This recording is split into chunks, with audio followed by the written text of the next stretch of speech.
Yo la famille CPR, I2S, Prince Prix. Ça fait longtemps qu'on s'est retrouvés pour un chill and talk. Et ça sera le premier candidat de Secret Story que je vais enfin pouvoir interviewer.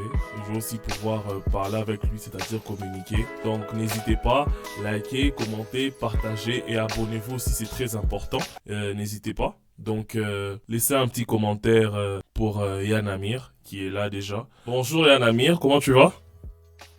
Ça va, mon frérot. Et toi, comment de ton côté? Ça va parfaitement. Ça va vraiment de mon côté. Gloire à Dieu, c'est Papa God qui veille sur nous. Yeah. Papa God. D'accord. J'allais te demander déjà comment ta journée, déjà comment elle se passe. Oh, ça va super bien, franchement. Ça va super bien. J'ai fait du sport. Je suis allé refaire mes locks, petites couleurs et tout. Yeah. Franchement, c'est une belle journée jusque-là, quoi. Et Abidjan t'a bien accueilli. Très, très bien accueilli. Franchement, je suis agréablement surpris. Je suis agréablement surpris. Très bel accueil. Je suis extrêmement bien logé, nourri. C'est au calme. Après, j'arrive à peine. Je suis arrivé il y a 2 jours. Ok. Jusque-là, franchement, très bon mood, très bon mood. Babi est trop doux, mon gars. En tout cas, j'aimerais déjà commencer avec toi, c'est-à-dire j'aimerais déjà que ma communauté puisse essaye de te connaître en dehors de ce qu'on a vu, tu vois. Donc déjà tu es d'origine gabonaise, 100% gabonais, c'est ça? C'est ça, 100% gabonais, mais je suis africain. Ah. Ok. Et j'aimerais aussi savoir, par exemple, comment s'est passé, genre, ton enfance au Gabon, tes études, tu as fini dans quoi et comment s'est passé, genre, ton enfance, si je peux dire ça. Bon, brièvement, parce que ça va prendre toute une vie s'il fallait tout raconter en Ok, vrai. Mon enfance était assez particulière. J'ai beaucoup bougé. ok, J'ai beaucoup. euh, Mon père était à l'étranger pour les études et ma mère aussi est partie, comme on dit chez nous, se chercher en France. Donc j'ai beaucoup vécu avec des oncles, des tantes, des grands-parents aussi énormément. Ouais, quasiment toute ma jeunesse, toute mon adolescence. Voilà, plutôt bon élève, hein. Plutôt bon élève, j'ai eu un bon parcours scolaire ok. jusqu'à, je pense, j'ai eu une licence en marketing et communication. Euh, je me suis très vite passionné par l'audiovisuel, le cinéma en particulier, mais l'audiovisuel en général, avec la photographie. Parce que entre-temps, pendant mes études supérieures, je suis devenu papa et Oh, il fallait payer les couches et le lait et tout ça, en fait. Voilà, j'ai commencé par des petits boulots ici et là, et avec ces petits boulots-là, j'ai acheté mon matériel. Donc, j'ai acheté un appareil photo, un flash, j'ai commencé à faire de la photographie, ça a un peu marché. J'ai acheté un nouvel appareil, et ainsi de suite. J'ai lancé dans la vidéo et le cinéma. Voilà, j'ai appris en autodidacte. Euh, Jusqu'à ce que, en faisant nos projets avec l'équipe, avec tous les gars de Habilité Prod, qui est une association à laquelle j'appartiens, mhm, qui fait beaucoup d'activités culturelles, on s'est rendu compte qu'il n'y avait pas beaucoup de divertissement dans les quartiers chauds. Donc, on a commencé à mener un projet, deux projets, des concerts qu'on appelait les Matiti Shows. C'est des shows dans les quartiers. Les Matiti, chez nous, c'est les bas quartiers, en fait, c'est le ok, ghetto. Donc voilà, on emmenait des artistes dans les bas quartiers parce que généralement, les événements se passent dans des lieux un peu huppés et que tout le monde n'est pas à l'aise avec ça. ok. Et après, un projet, le stand-up Gaboma, pour les stand-uppers, pour les comédiens, et Mhm. ainsi de suite, en entraînant une à lancer un festival en 2022, festival de films. Voilà, qui s'est continué là. Il y a eu encore une édition cette année, juste avant que je n'entre dans l'aventure Secret Story. Ok, Parallèlement aussi, mon travail en tant que cinéaste a beaucoup évolué. ok. Je commence à un peu plus, j'ai bossé sur des gros projets. J'ai bossé sur une série en tant que premier assistant réel. J'ai encore bossé sur une autre grosse série que je ne peux pas citer. C'est Elle n'est pas pas encore sortie peut-être, oh, je comprends. encore sorti. Ouais, donc j'ai commencé à bosser sur des projets de plus en plus ambitieux jusqu'à ce qu'on me contacte pour Secret Story. Oh, Donc ok. je pense à bon résumé quand même. Yes. Non, en soi, ça va déjà. J'aimerais savoir aussi, c'est quoi ta motivation, la motivation que tu as eue par rapport à ton travail? Qu'est-ce qui t'a donné ce truc pour te dire que tu veux mener ta vie dans l'audiovisuel? C'est drôle. En fait, depuis que je suis tout petit, Ok. depuis que je suis tout petit, je devais avoir peut-être 6 ou 7 ans comme ça. Mhm. Il y a certaines choses que j'ai traversées qui m'ont, entre guillemets, traumatisé. Je dis bien entre guillemets. Et donc, je me suis dit que non, moi, je ne veux pas que les autres enfants vivent ça. Je ne veux pas que les gens vivent dans ça. Et j'ai toujours gardé ces trucs-là dans la tête, tu vois. Et en grandissant, je me suis toujours demandé comment est-ce que je peux faire pour impacter le monde, pour aider les gens à ma façon. Mhm. Et je me suis rendu compte que les artistes ont un très gros pouvoir. Autant cinéaste, autant acteur, comédien, autant chanteur. Mais à travers l'art, tu peux vraiment faire quelque chose et que tu peux impacter les gens, tu vois. Et en 2015-2016, je pense, j'étais en France. Ok. J'ai regardé un film beaucoup marqué qui s'appelle À la poursuite de demain. C'est un film qui m'a beaucoup fait réfléchir. Je ne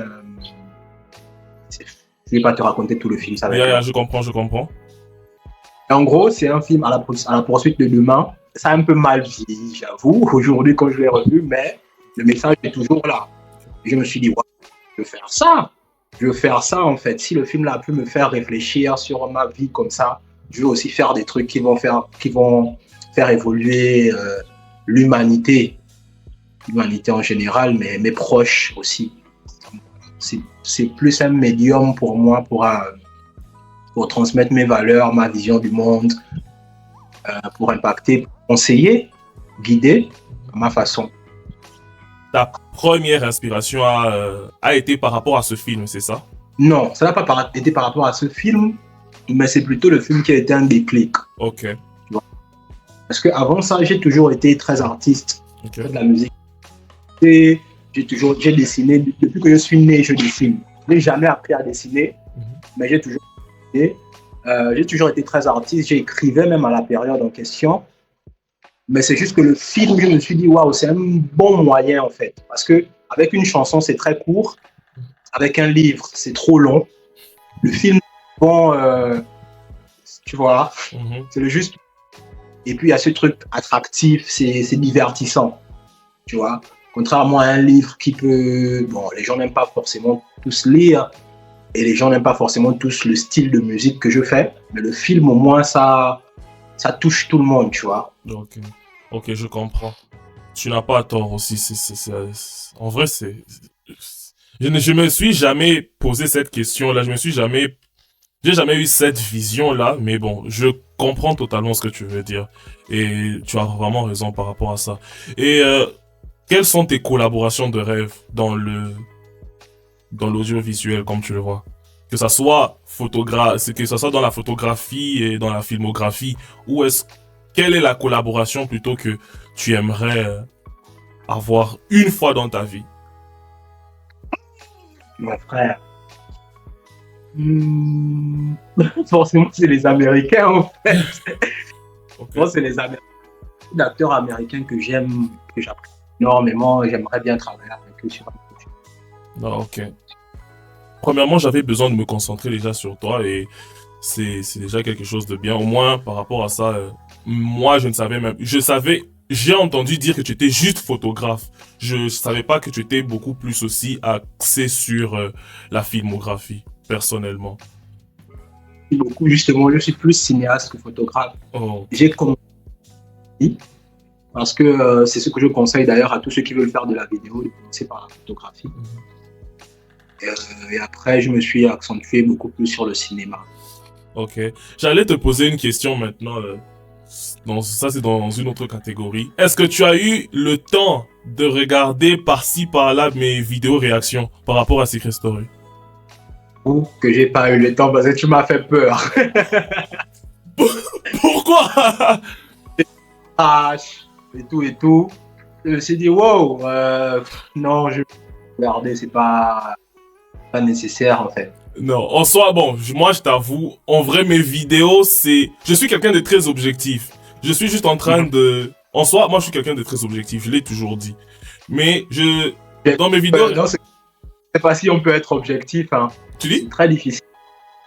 Je dis par rapport à ce genre de contenu, je sais pas si on peut être objectif totalement. C'est exactement ça. En fait, l'objectivité, c'est quand tu vois qu'il y a une action qui est posée par rapport à quelque chose, si tu... En fait, l'objectivité, c'est quand c'est beau, c'est beau. Quand c'est moche, c'est moche. Quand tu aimes, faut le dire. C'est pas parce que tu n'aimes pas une personne que si la personne fait quelque chose de bien, tu dois toujours critiquer en mal. Ça n'a pas de sens. Tu comprends? Bah, je suis totalement d'accord. Exactement. Donc, je voulais juste savoir par rapport à ça parce que j'ai vraiment, honnêtement, déjà, je tiens aussi à dire merci. Tu m'as beaucoup critiqué, hein. Tu m'as massacré. Tu m'as fracassé comme les jumeaux voulaient fracasser à Crâne. Non, non. En vrai de vrai, non. Bon, moi, en soi, comme je dis, mes réactions, c'est par rapport à chaque action qui se pose. C'est juste ça. Mes réactions, c'est pas genre, j'attrape une personne, la personne là, c'est fini. Je vais la critiquer jusqu'à la fin du monde. Non. Si la personne fait quelque chose de bien, je vais dire des bonnes choses par rapport à ça. C'est comme ça que moi, je fais mes vidéos, en fait. C'est vrai, il y a un peu de comédie, il y a un peu tu vois, il y a un peu un côté comique, certes, mais il y a aussi un côté vraiment où il faut être réaliste, tu vois. Alors, personnellement, déjà, je tiens à dire merci à la production parce que c'est le fait que tu aies participé à Secret Story, c'est quelque chose de très grand parce que tu ne représentes pas... Au fait, c'est pas comme par exemple Secret Story en France, ils se représentent eux-mêmes, tu vois. Mais Secret Story Afrique, tu représentes carrément ton pays. En soi, que ça soit un jeu, une télé-réalité ou juste quelque chose qui est dans... comment on dit encore entertainment en français? Qui est dans le divertissement, voilà. Tu as quand même tu as quand même ce poids-là de te dire que non, je représente mon pays. La première des choses chez toi que j'aimerais savoir, c'est quels ont été les effets que tu as eu quand tu es sorti de l'aventure. Comment dire là? Bon, pas la pression, je peux dire entre guillemets la pression de la société et par rapport à la visibilité que tu as eu. Genre quand tu es sorti genre tout était genre normal comme si de rien n'était, ou quand tu es sorti, tu as senti que il y avait beaucoup de... Donc, je peux dire, les caméras étaient braquées sur toi vu que tu as participé à cette émission. Bon, mais particulièrement en vrai. Après, je suis quelqu'un de très discret, tu vois. Okay. Je suis quelqu'un de très discret, je ne vais pas forcément dans des endroits publics, genre boîte de nuit ou autre. L'endroit public, vraiment, où tu peux me voir à tous les coups, c'est le marché. Parce que j'ai des business dans le marché et tout. Chez nous, le en fait, à Libreville, pour ceux qui connaissent. Mais à part ça, fête ou autre, quoi. Donc, du coup, c'est pas évident de me voir en général. Réseaux sociaux, pareil. Je suis pas trop réseaux sociaux. Là, même, je commence à faire l'effort parce que je me dis que professionnellement, ça peut être intéressant. Mais ouais, peut-être retombée principale, c'est la célébrité. Les gens qui t'arrêtent dans la rue, tu reçois un peu plus de messages que d'habitude. Ouais, ce genre de choses, mais en vrai, pour ma part, je me dis que ça va se faire au fur et à mesure, tu vois. Je me dis que ça va se faire au fur et à mesure, et déjà, je suis sorti de l'aventure un peu déçu, tu vois, un peu déçu, j'aurais voulu aller plus loin. Ton retour au Gabon, comment ça s'est fait? Genre quand t'es arrivé au Gabon, après Secret Story? Bah, je suis rentré, en fait, j'ai parlé avec 2-3 frangins, c'était chaud. Parce que à peine je sors, quand je récupère mon téléphone, le premier message que je reçois, c'est que mon petit est mort. Donc, mon petit est décédé. Ça m'a fait un gros choc. Parce que moi, dans ma tête, en sortant de l'aventure, j'appelle le petit pour qu'il vienne vivre avec moi.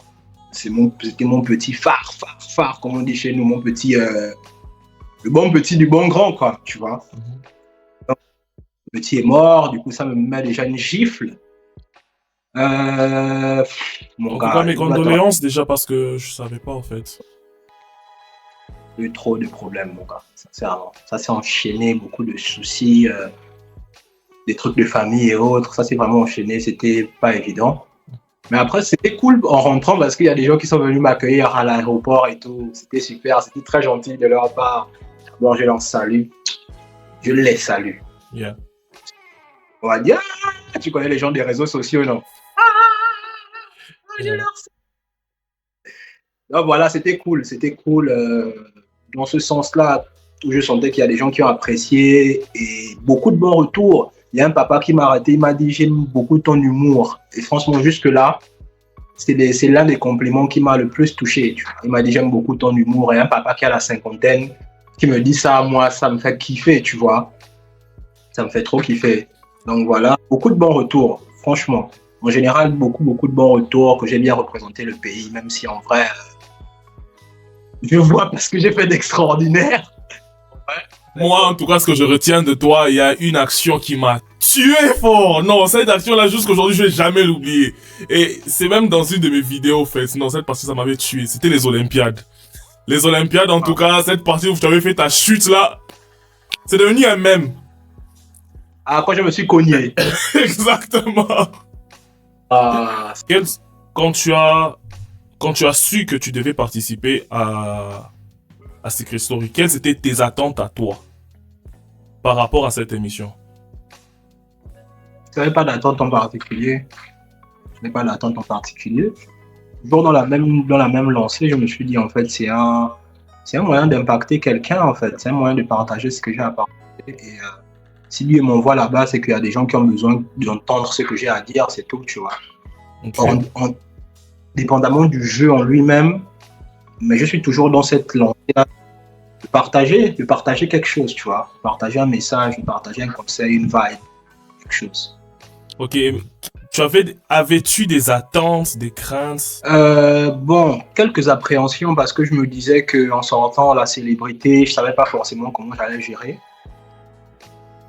Quelques appréhensions aussi par rapport aux femmes parce que je me disais, on va pas faire les bêtises là-bas, mon gars. Tu fais tout le temps n'importe quoi. Canalise-toi, mon gars. Tu vois. Yeah. Mais bon, pas de grandes attentes parce que de toute façon, je savais que j'allais pas forcément gagner. Je me disais juste que j'allais arriver le plus loin possible. Bon, ça, c'est juste concernant ton secret. J'ai fait, avant de faire même cette interview, j'ai fait quelques recherches. Je suis parti par-ci, par-là pour voir aussi ce que toi, tu as eu à partager sur tes réseaux concernant ton secret. J'ai vu une vidéo que tu as postée sur les réseaux où tu parlais un peu de ça. Mais bon, comment dire? Moi, je me disais, concernant ton secret, je vais te dire, il y a une blague que j'ai toujours dit quand je suivais Secret Story, je me disais, oh, lui, si c'est ça son secret, il connaît déjà. Qui va gagner? Combien de personnes vont sortir avec l'argent? Il connaît déjà, il sait même quand est-ce qu'il va sortir, en fait. Donc, il est juste là, il attend, comme on dit, sa mort prochaine. Tu étais seulement là, tu te disais, oh, moi, je sais je serai éliminé tel moment, je sais que ça va se passer, je sais que ça va se passer et tout. Mais, quand j'ai vu la vidéo que tu as postée, je crois que c'était sur TikTok que tu l'as postée, parce que j'ai vu la vidéo, mais j'ai vu qu'il y avait, c'était un peu, comment dire, c'était un peu monté en vidéo de TikTok, si je peux dire ça comme ça. Et j'ai eu aussi à voir que tu t'es carrément du don, si je peux appeler ça comme ça, du don que tu as as carrément tout arrêté pour ne pas, comme tu l'as dit, tricher, pour ne pas... question de principe surtout, parce que tu as mentionné ce mot-là, question de principe aussi, pour que tu puisses participer à cette expérience normalement. Maintenant, comment est-ce que j'aimerais bien savoir par rapport à la société, quand tu expliques ça à quelqu'un, comment est-ce qu'ils arrivent à voir ça en fait? Mais vu le truc exact, c'est quoi l'intitulé exact du secret? Quand vous voyez l'aventure, c'était écrit. Je vois l'avenir. Je vois l'avenir. Exactement. Okay. Bon, déjà, moi, je n'en parle pas aux gens. Comme je le disais, en rentrant dans le jeu aussi, en fait, c'est quelque chose, je n'ai jamais vraiment parlé de ça aux gens. Sauf mes proches, très très proches, dans mes amis proches, mes meilleurs amis, en fait. Mais sinon, en général, je n'ai jamais été dans cette optique-là, en fait. Tu vois, j'ai toujours été dans une optique de ça peut m'être utile, ça peut être utile à mes proches. Si c'est utile à mes proches, tant mieux, quoi. Tu vois. J'ai jamais été dans cette optique-là et je n'aime pas ce truc-là, en fait. Je n'aime pas ce truc de...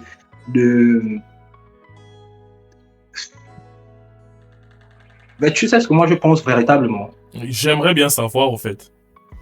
Tendre ses mains. Il y a des tendances. Il y a des choses qui peuvent arriver et tout, mais ça ne détermine pas la fin. Tu vois ce que je veux dire? Imaginons, par exemple, moi en partant dans le truc, je vais avoir des problèmes et je vais sortir dans le jeu à cause d'une femme, à cause d'une jeune fille. Tu vois? Mais en fait, je ne sais pas quelle jeune fille exactement il s'agit. Du coup, je deviens être méfiant par rapport à toutes les jeunes filles. Tu vois? Et en fait, je m'empêche de vivre certaines choses, je m'empêche de vivre certaines expériences parce que je me dis, merde, il y a une jeune fille dedans qui va me mettre dans un problème qui va me faire sortir.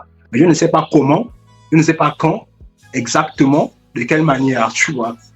Donc, du coup, c'est pas comme si j'avais un bouton que j'appuie et puis, je sais pas, moi, je me téléporte, j'ai des informations, mais les informations ne sont pas forcément extrêmement précises, tu vois. Donc, en fait, c'est un couteau à double tranchant. D'un côté, ça peut être très utile, mais d'un autre côté, en fait, ça peut être enfermant, tu vois. Parce qu'à chaque fois, tu vas penser à ça, tu vas te dire, merde, comment je peux faire pour esquiver le truc? Mais le truc, tu ne peux pas esquiver ça. Et tu vois, quand même, c'est complètement fou parce que la jeune fille en question, c'était censé être Nika.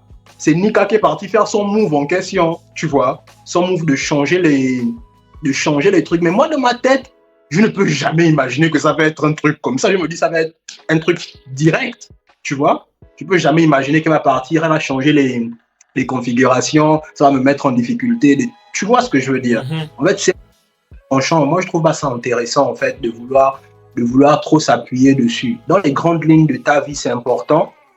Et moi, je préfère l'utiliser comme un outil de développement personnel, plutôt que comme un je sais pas moi, de voyance ou quoi. D'abord, moi, je n'appelle même pas ça de la voyance. Pour moi, c'est scientifique, tu vois. Et c'est des compétences que n'importe qui peut développer avec du temps, avec de la patience, n'importe qui au monde. C'est vrai que moi, j'ai des facilités, j'ai des aptitudes, j'ai des facilités, mais en vrai, c'est beaucoup de travail, en fait. C'est des années d'expérience, de recherche, c'est des jeûnes, c'est plein de choses, en fait, tu vois, pour en arriver là. Donc, ce que tu es en train de dire, dans la vidéo, il y a une partie de la vidéo qui a tiré beaucoup mon attention.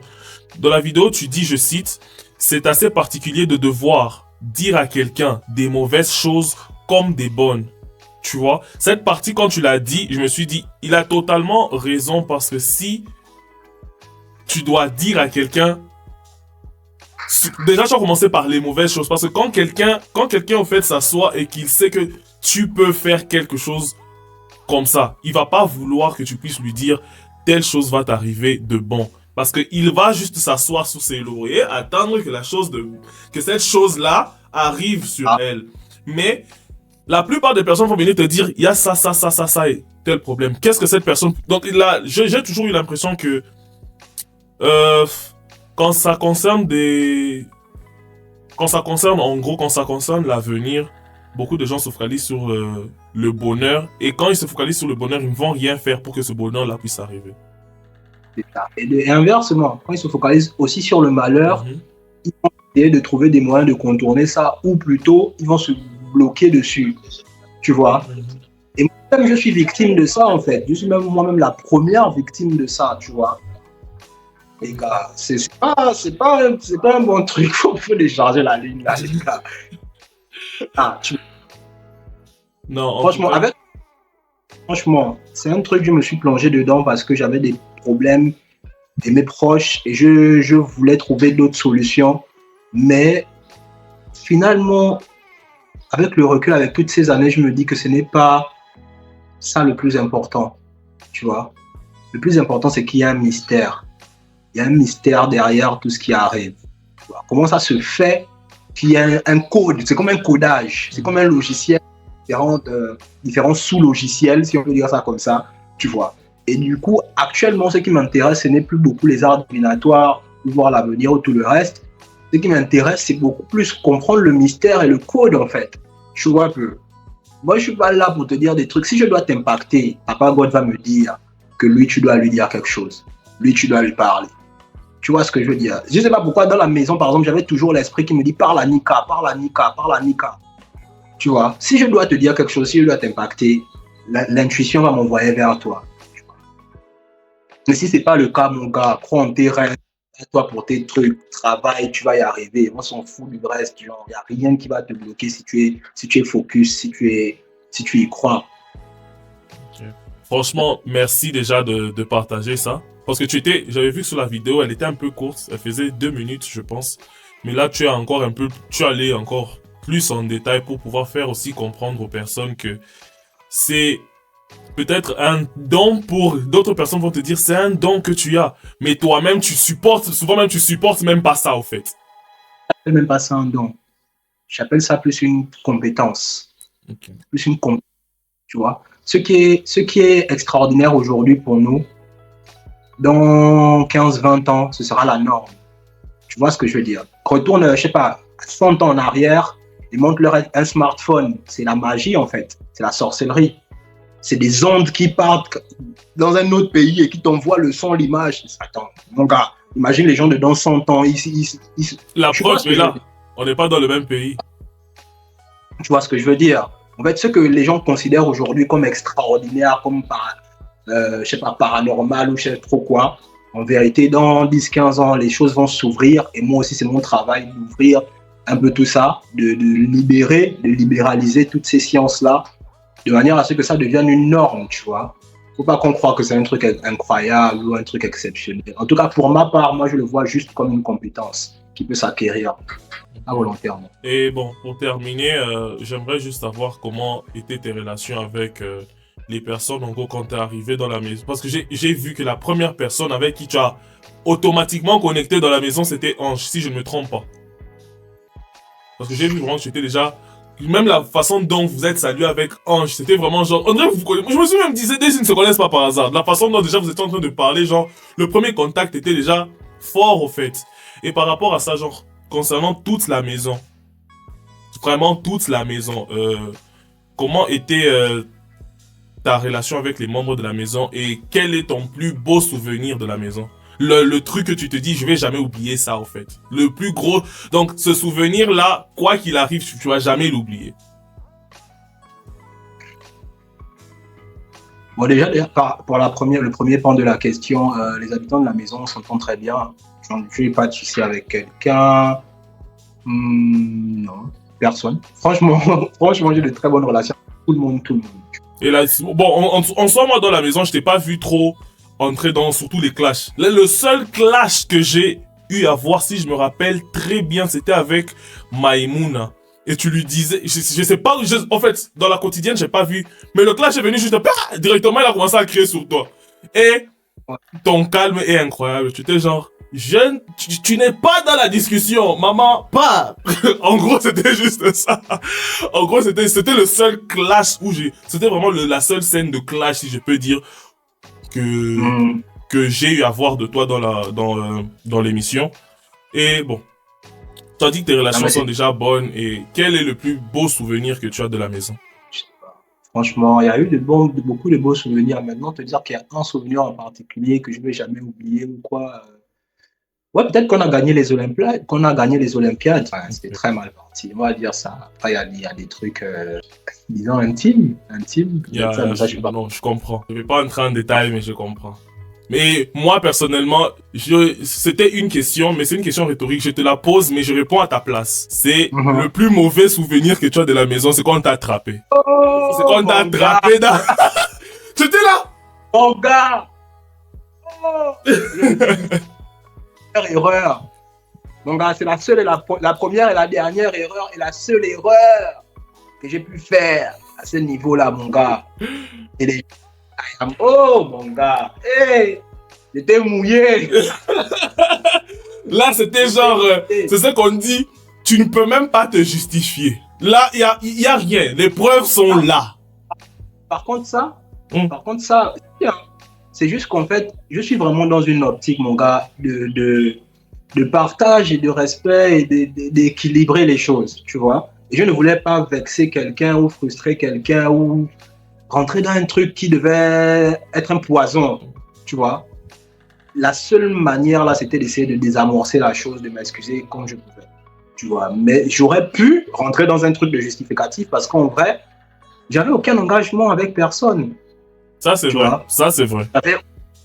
Tant que je ne suis pas engagé, je peux faire ce que je veux jusqu'à preuve du contraire, tu vois. Et deuxièmement, pour ceux qui regardaient les lives et tout, ils ont vu comment ça s'est passé, en fait, comment on en est arrivé là, tu vois. c'est pas un truc qui s'est fait du jour au lendemain, c'était le travail au corps.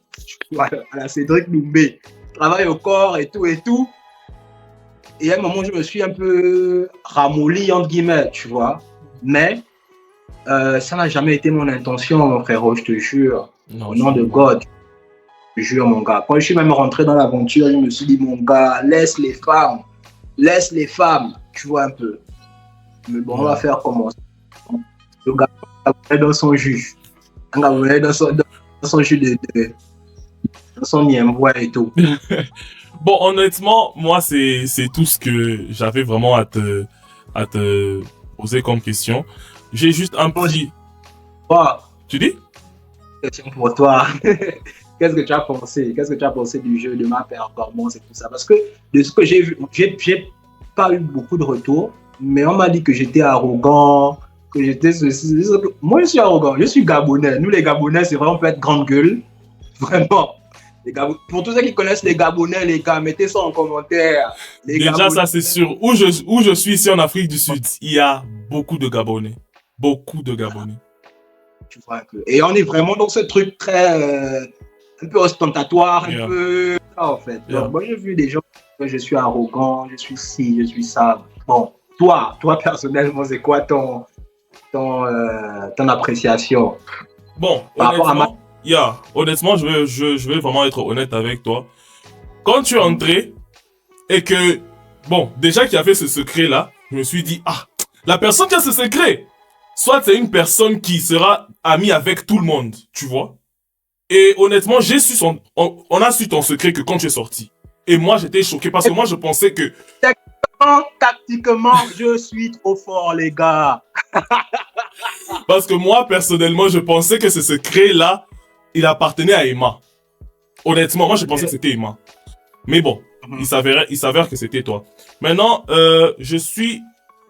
moi, personnellement, ça m'a plu parce que tu étais quelqu'un de trop dans la logique des choses. Ça se voyait que pas que tu calculais, mais que tu ne voulais pas commettre d'erreur sur tout ce que tu faisais. C'est-à-dire, pendant que les autres faisaient des clans, certes, les clans, c'est par exemple comme dans les Olympiades et tout, ici et là. Mais, dans les recherches des secrets, tu étais même prêt à trouver tu avais même donné l'intitulé d'une personne, d'un secret. J'ai oublié c'était lequel, mais tu l'avais carrément donné au fait. Après, tu es parti dans autre chose. Je crois que c'était les jumeaux ou quelque chose comme ça. Tu savais qu'il y avait des jumeaux. Je crois que c'était les jumeaux. Ou si je me trompe pas. Si c'est affaire intitulée, mon gars, quand je veux pleurer à cause de ça en sortant, parce que je me dis, j'avais tellement de secrets. Emmanuel, Maïmouna, j'avais les jumeaux, les jumelles, encore ça, c'était tout le monde qui avait vu. Mais Titari, j'y avais pensé. Bref, j'avais tellement de secrets, mais bon, il y a des contraintes dans le jeu, tu vois. Yeah. Alors, c'était peut-être... Moi, personnellement, comparativement à d'autres personnes, je te voyais au moins en demi-finale. Pourquoi est-ce que moi, je te voyais au moins en demi-finale? Parce que déjà, tu n'avais pas de conflit avec qui que ce soit, même du clan adverse. Tu n'avais pas de conflit. Tu étais genre... tu cherchais la paix avec tout le monde. Et honnêtement, quand les gens sont venus dire que... Comme tu l'as dit, les gens sont venus dire que tu étais arrogant. En vrai de vrai, l'arrogance, désolé de le dire, hein, l'arrogance, je pouvais donner ça à Kram. À Kram, lui, je pouvais lui donner l'arrogance, honnêtement. À Kram, lui, c'était grave. Lui, je pouvais lui donner l'arrogance. Mais, moi, personnellement, à ce que j'ai vu de toi, tu étais beaucoup plus dans la justesse. Voilà le mot que j'ai cherché. Donc, tu ne cherchais pas à toucher, je sais pas moi, tu cherchais pas à blesser des gens, tu cherchais pas à entrer dans des conflits juste parce que telle ou telle personne a fait quelque chose de mauvais et tu entres dedans pour pouvoir aussi alimenter la chose. T'étais pas vraiment dans ce genre d'histoire-là. Moi, c'est ce que moi j'ai remarqué et c'est ce que j'ai vu de toi. D'accord, maintenant, j'avais juste un petit jeu, c'est très simple. Je vais te donner les noms des personnes qui ont été dans la maison des secrets avec toi. Et tu vas juste... Et le truc, le jeu, il est vraiment simple. Je te donne juste le nom et tu qualifies cette personne-là. Donc, tu donnes un qualificatif à cette personne-là. Bon, je vais commencer avec Akram. Akram... Un qualificatif pour lui. Joueur. Okay. Pourquoi joueur? Très grand joueur. Pour moi, l'un des plus grands joueurs de l'aventure. Joueur. Pourquoi? Parce qu'il est Carrément, il est mort avec la clé. Oui, par exemple, mais très dans le jeu en fait. Chaque fois que le téléphone sonnait, il courait. Chaque fois qu'il fallait jouer un truc pour des indices, pour des sous, il était au taquet. Il était très au taquet. Okay. Maemota. Maemota, stylé. Stylé. Donc dans la maison, elle blaguait Ouais. pas avec les habits, hein. Oh, elles étaient trop stylées. Déjà, moi, j'aime beaucoup la mode en général. Et elles nous passaient en plus à tous leurs trucs, des accessoires, des lunettes. Trop stylé, franchement. Trop stylé, Maemota. Ok. Ange. Ange, altruiste. Je dirais. Pourquoi? Altruiste parce que toujours prêt à aider, toujours prêt à filer un coup de main. C'est un cœur en or en fait, toujours prêt à écouter, à partager, à généreux, altruiste, vraiment toujours là pour les autres quoi. On peut compter sur lui. Précis.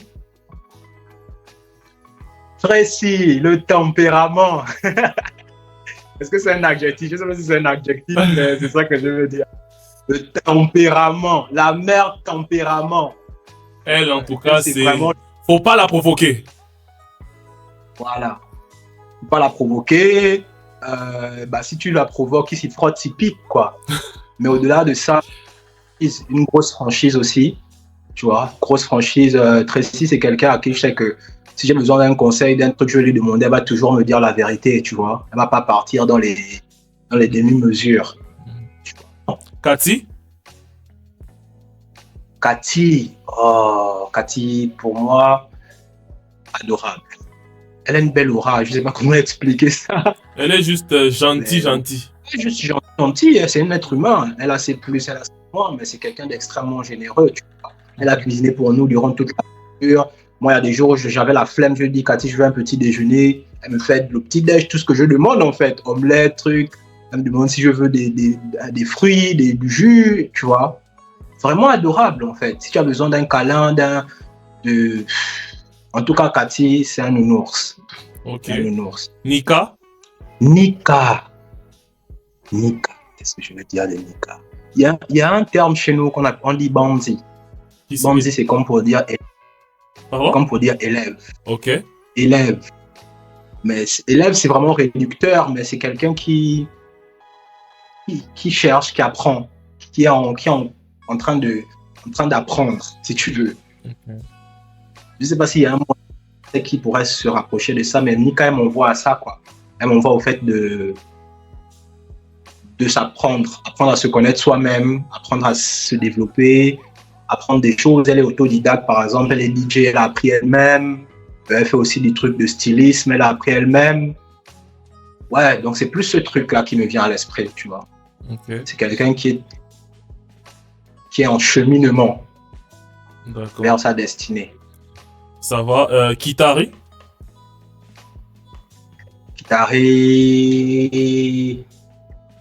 Joyeux.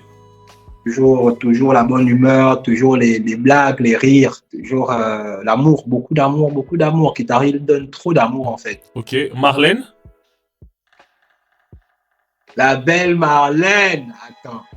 La beauté. Pour moi, la première chose qui me vient, la belle, elle est trop belle.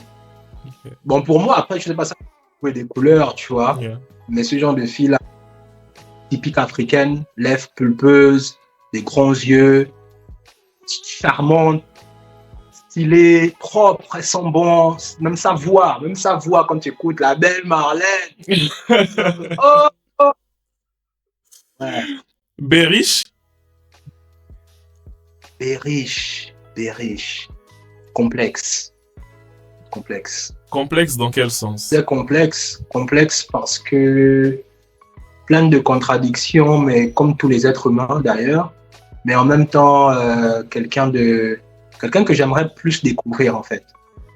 Je trouve Berish ne nous a pas montré pendant le jeu, peut-être vers la fin du jeu, tu vois, mais j'aimerais la connaître un peu plus parce que j'ai émis des jugements hâtifs sur elle. J'aimerais qu'elle me prouve le contraire. Tobias. Le Tobias. fraternité. Hein. Ok. Tobias, moi je te dis, tu rencontres Tobias, non? C'est ton frère demain. Tobias, c'est déjà ton frère. Moi, c'est vraiment, il est très amical, un truc de, je sais pas comment dire ça, facile à vivre, tu vois. C'est un bon pote, c'est un bon gars, c'est un frère, c'est la fraternité, c'est la fratrie. Emmanuel?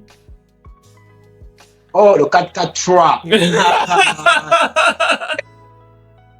Emmanuel, je dirais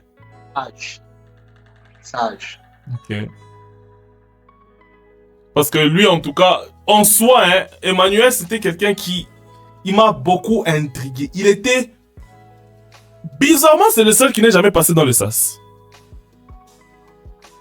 Alors qu'il aurait, il aurait dû passer dans le SAS très tôt, en fait. Son ganga est fort, donc...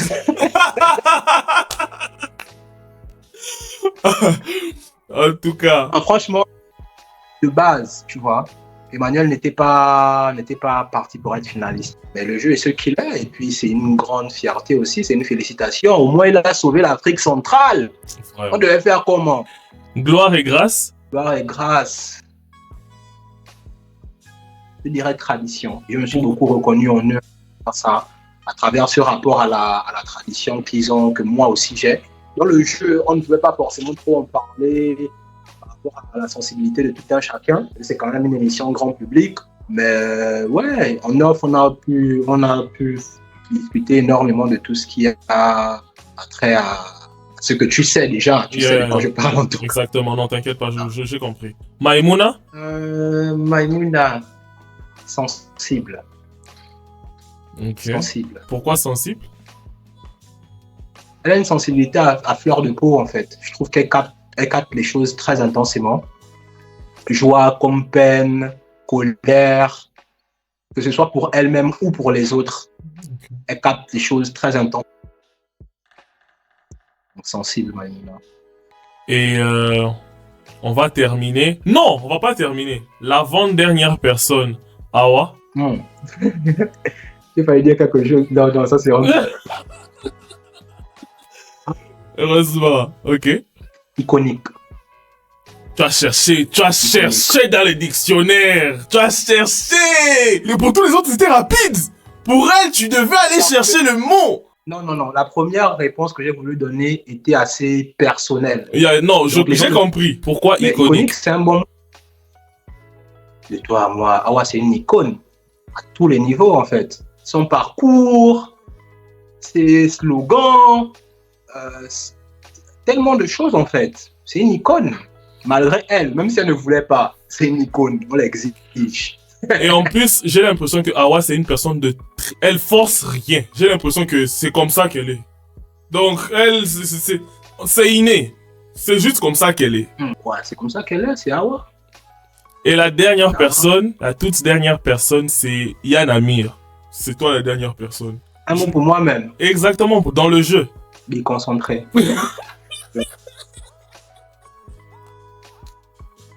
Pas concentré. En fait, moi je comprends pas. Tu sais, quand tu dis déconcentré c'est par rapport à toi-même. C'est-à-dire que toi, tu sais ce que tu voulais faire. Et quand tu te vois faire ces histoires, tu te dis j'étais pas concentré si j'étais pas concentré. Mais nous, on voit une toute autre personne, tu vois. Maintenant, quand tu dis tu n'étais pas concentré, c'était par rapport à quoi? Quand tu dis tu t'es concentré, c'est par rapport à quoi? Par rapport au jeu en général, en fait. Par rapport au jeu, j'ai pas pu peser de secret. J'ai pas beaucoup gagné de choses, en fait. Je trouve que je me suis pas forcément illustré dans le jeu en lui-même. Après, il y a d'autres aspects qui rentraient en compte. Il y a des trucs qui étaient indépendants de ma volonté, bien sûr, tu vois. En fait, je voulais dire, c'est un peu comme ce que tu as dit dans une partie. Tu as dit que tu étais un peu déçu de ton parcours parce que tu voulais faire plus que ce que tu as fait, au fait. J'étais un peu déçu par rapport à ton parcours. Bien sûr, parce que je connais mes compétences, mon gars. Je connais mes compétences, mon intelligence. Et en plus de ça, j'adore ça, en fait. J'adore les mystères et tout. Tu vois, toute ma vie, c'est ça. J'ai cherché des trucs cachés, des trucs mystérieux. J'adore ça. Énigmes, enquêtes. Même dans ma filmographie, ça revient énormément. Tu vois, les thrillers, j'adore ça. C'est ma Genre des films avec beaucoup de plot twists, c'est ça que tu aimes en fait. Tu vois. Donc du coup, je me dis, c'est un peu chiant quoi, parce que je sais, mon gars, je me sais, tu vois. Ok. Bon, en soi, ça c'est la fin du jeu. Et maintenant, on va juste terminer avec la dernière question qui est, quels sont tes futurs projets présentement? Qu'est-ce que on attend voir de Yann Amir dans 1 mois, 3 mois, 1 année? Qu'est-ce que tu prépares pour ces personnes maintenant qui, on va pas se mentir, tu es devenu une personne publique, tu vois? Et maintenant... Wanda, c'est pour dire, je suis stupéfait, si tu veux, en français normal. Ok. Bon, là, en vrai, j'avais des projets, mais qui sont, malheureusement, qui sont un peu mettre de côté pour le moment par rapport aux contraintes, certaines difficultés de la vie que j'ai dû traverser en sortant de l'aventure. Donc là, c'est principalement le cinéma en fait. Principalement le cinéma. J'ai envie de produire des projets, des films. Mais c'est une grosse logistique en fait. Grosse logistique, beaucoup de choses à faire, une grosse équipe à réunir. Perfectionniste, je suis assez perfectionniste, donc beaucoup de travail avant que ça ne puisse voir le jour. Mais je pense que je vais commencer à en faire sur les réseaux, faire des petits films sur les réseaux, juste que j'aime, toujours dans la même optique en fait. Je veux faire des trucs qui impactent, tu vois. Je ne vais pas faire juste du divertissement pour du divertissement, je veux quand même qu'il y ait un message, tu vois, un peu dans mon frérot. Et d'autre part, je ne suis pas... j'ai beaucoup de mal avec le culte de la personnalité. J'ai beaucoup de mal avec ça, de suivre quelqu'un juste parce qu'il est beau, juste parce qu'il est... Il faut qu'il y ait une plus-value, tu vois, les gars. Je vous apporte quoi? Moi, pour l'instant, enfin, je ne voyais pas forcément la plus-value. Tu vois ce que je veux dire? Okay. Il faut que j'apporte quelque chose, les gars. On est africains, le monde est en train de partir dans une direction. Il faut qu'on essaie, genre, de se concentrer, les gars.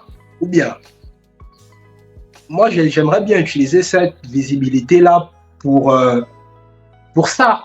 Tu vois, pas juste pour faire le beau. C'est ça aussi. Ça sert à rien, quoi. Non, honnêtement, je te comprends. Parce que en soi, ce que tu veux juste dire, si je peux essayer de résumer, si tu veux être sur les réseaux, tu veux d'abord faire quelque chose qui te plaît et quelque chose où tu te dis déjà que je propose ça aux personnes qui me suivent. Au lieu juste d'être là à poster une photo chez toi, aujourd'hui je me suis réveillé, j'ai mangé ça, et c'est... Ok. Et puis quoi? Et puis quoi? Et puis quoi? Yeah. Au lieu de pouvoir proposer, par exemple, comme tu es dans la réalisation, par exemple, au lieu de proposer, par exemple, un film ou, bon, disons, un court-métrage où tu expliques, bon, un court-métrage, par exemple, de tel ou juste une histoire. Et quand une personne va voir cette histoire, peut-être la personne va se retrouver aussi et la personne se reconnaît. La personne apprécie et à partir de là, là au moins tu sais que ce que tu aimes faire déjà, les gens apprécient et ça permet aussi à d'autres personnes de pouvoir aussi se voir dans ce que toi tu es en train de leur proposer. Exactement. Sinon, en tout cas pour moi c'est fini. Sinon, si tu as un message de fin, je te laisse le mot de la fin en tout cas. Le mot de la fin, c'est que chaque jour est un miracle, mon gars. Chaque jour est un miracle. Tu ne te rends pas compte de toutes les énergies qui se mettent en place pour qu'un seul homme, non, un homme, que dis-je, pour qu'une seule fourmi puisse vivre. Et essayons d'être conscients de ça. Croyez en vous, croyez en vos rêves, les gars.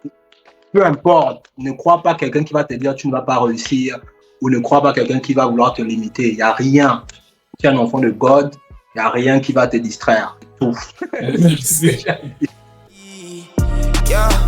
Comme un dent, je viens de croquer dans la pomme, ouais. À la place d'hypno réel, sur ma tête j'ai des cornes, ouais. Je peux pas t'en parler alors je pleure seul dans mon corner. Celui qui va soigner ma peine n'est pas encore né. Yeah, n'est pas encore né. Qui suprême c'est Prince, on vous le promet.